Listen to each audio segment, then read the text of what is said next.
What is going on, Facebook? Hope everybody's doing okay. Hope everybody had a great weekend. Just getting back at it on Monday. So today's title is, what is your type? And I'm not talking like blondes and brunettes and redheads. What is your blood type, and how can that affect your nutritional needs? And how can eating for your type help with maximizing your health? So this was an interesting topic that we did going through nutrition training, was what's called eating right for your type. And it was a pretty interesting way of looking at how certain foods affect certain blood types differently. And there's kind of a lot of good things, I think, that you can learn from eating right for your type. I think it's pretty common knowledge today that a lot of our nutritional things that benefit us nutritionally come through our ancestry, right? Like if you eat more for your native, kind of your ancestral diet, you tend to do much, much better. And it's because the body adapts as you kind of go from generation to generation. And some of those adaptations get passed down from parents to children and so on.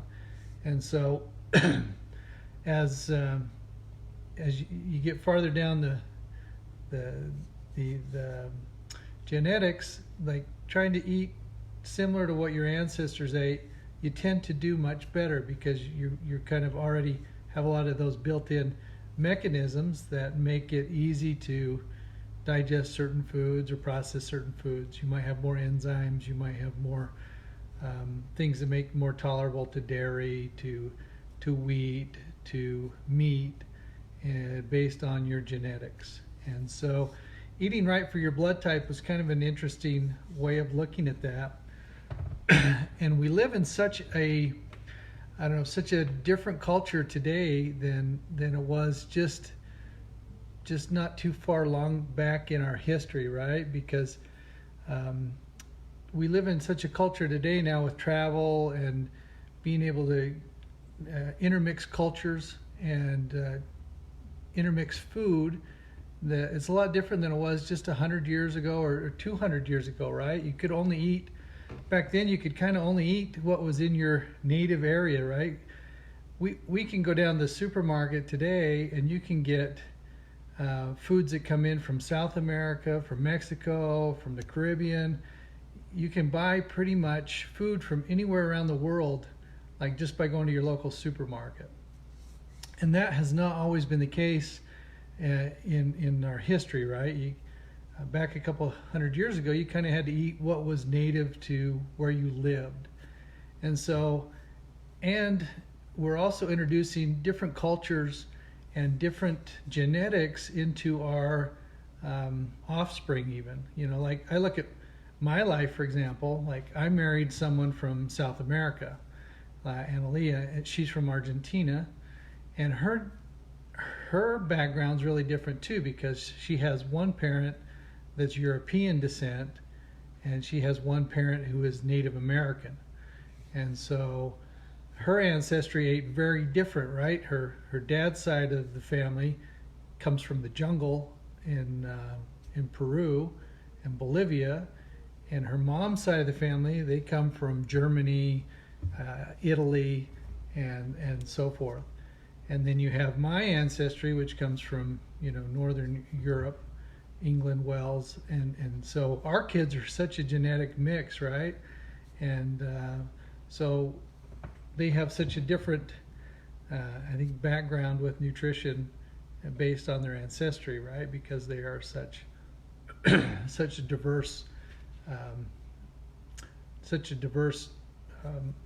microbiome, such a diversity with their genetics, right? And so I find this eating right for your type pretty interesting. So I just wanted to take you guys through some of the basics of each blood type, what it says about like what's good for your nutrition, what type of exercise tends to be beneficial for your blood type. And again, I just found this interesting. And there are a lot of ways, as I coach some clients, that certain of these guidelines really help them be able to change their diet and improve their health. So I'll just take you through the basic blood types and some of the suggestions around eating for your blood type, right? So number one is blood type A. So this is agrarian. So some of the temperaments seem to be cooperative, sensitive, orderly, settled, and cultivator. Blood type A evolved when agriculture began. So typically this comes from a lot of Western European, Jewish ancestors, Caucasian Americans, some Japanese, Korean, Hispanic, and so forth. So the strengths of type A: they adapt well to changes in diet and environment, little need for animal foods, immune system preserved, and metabolizes nutrients more easily. So their weakness: sensitive digestive tract, vulnerable immune system, and open to microbial invasion. Their main health risk is heart disease, cancer, anemia, liver and gallbladder disorders, and type 1 diabetes. Diet profile is classic vegan or vegetarian. Type A's tend to do really well on a traditional vegetarian diet. They lack certain digestive enzymes to process red meat. And so this is one that I notice a lot with clients that I work with. If they're type A's and are trying to eat a lot of red meat, they tend to have some digestive issues.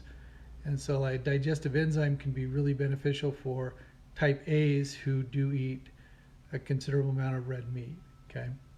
So diet profile, again, classic vegan, vegetarian. They do well with vegetables, tofu, seafood, grains, beans, legumes, and fruit. They want to work on weight loss, reduce meat, dairy, kidney beans, lima beans, wheat, increase healthy oils, soy foods, vegetables, pineapple. Again, pineapple has a lot of digestive enzymes in it. Supplements that type A's benefit from are vitamin B for vegans, folic acid, vitamin C, vitamin E, hawthorn, echinacea. And the exercise they do well with are exercises such as calming and centered exercise such as yoga or Tai Chi. So again, this is type A. I'm type A, and I love to eat red meat, so I have to use digestive enzymes whenever I do eat red meat, because I tend to notice some digestive issues for sure. And digestive enzymes are, I think, a great product for most anybody. Type B, so they are balanced, nomads, flexible, and creative. Type B is more likely to naturally tolerate dairy, and when there is no longer sufficient land for agriculture, people shifted to dairy foods. Okay, so a lot of this, there's Indians, Koreans, Chinese, Japanese, and some African Americans. That's kind of the dominant Bs. Strength: strong immune system, versatile adaptation to changes in diet and environment, strong nervous system, they tolerate chaos. Their weakness: no natural weakness, tendency towards autoimmune breakdowns and rare viruses. Health risks: type 1 diabetes, chronic fatigue syndrome, autoimmune disorders, Lou Gehrig's disease, lupus, multiple sclerosis. Their diet profile is omnivore, meat, no chicken, dairy, grains, beans, legumes, vegetables, and fruit. If they want to focus on weight loss, they need to reduce corns, lentils, peanuts, sesame seeds, buckwheat, wheat, increase greens, eggs, venison, liver, licorice tea. Supplements they do well with: magnesium, licorice, ginkgo, and lecithin. And type B's: exercise, moderate physical with mental balance, such as hiking, biking, tennis, or swimming. So type AB, so this is pretty rare. Blood type AB is the most recently evolved blood type, so it's like the newest, the youngest type of blood. Rare, enigma, mysterious, highly sensitive. Some Japanese, Koreans, Chinese, Jewish, Indians, Caucasian Americans, those are kind of the dominant categories, but again, not very high percentages in any of those. So strengths for AB: designed for modern life, rugged immune system, combines the benefits of type A and B, most adaptable, can morph into anything, can process information quickly. Weaknesses: sensitive digestive tract, tolerant for overtolerant immune system that allows for microbial invasion, has trouble feeling understood by society. Health risk, heart disease, cancer, anemia. Diet profile, mixed diet in moderation, meat, seafood, dairy, tofu, beans, legumes, grains, vegetables, and fruit. If they want to focus on weight loss, reduce red meat, kidney beans, lima beans, seeds, corn, and buckwheat.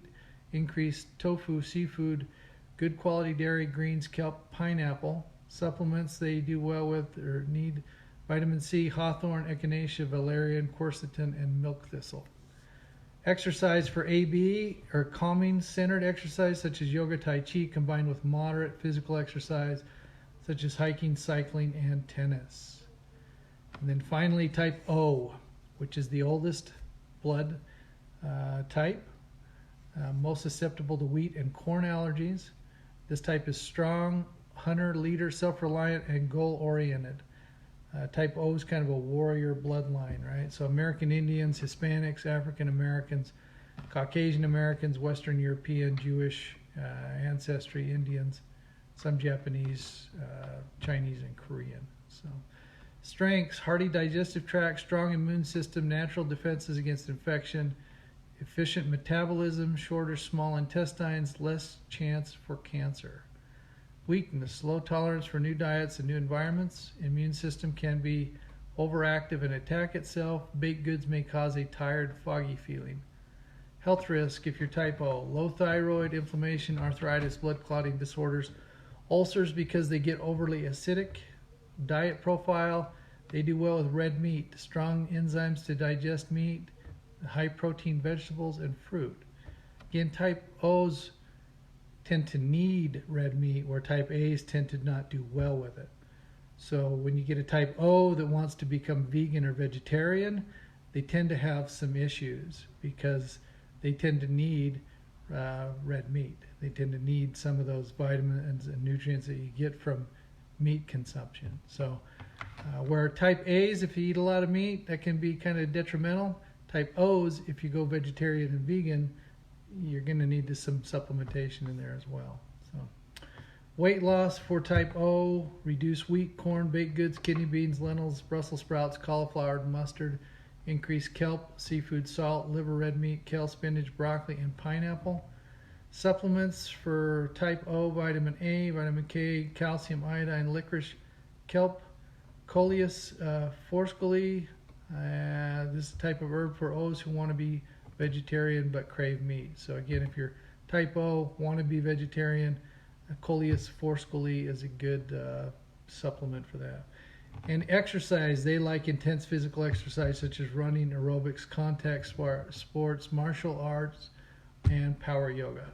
So again, type O is kind of that warrior bloodline. So anyway, these are kind of interesting.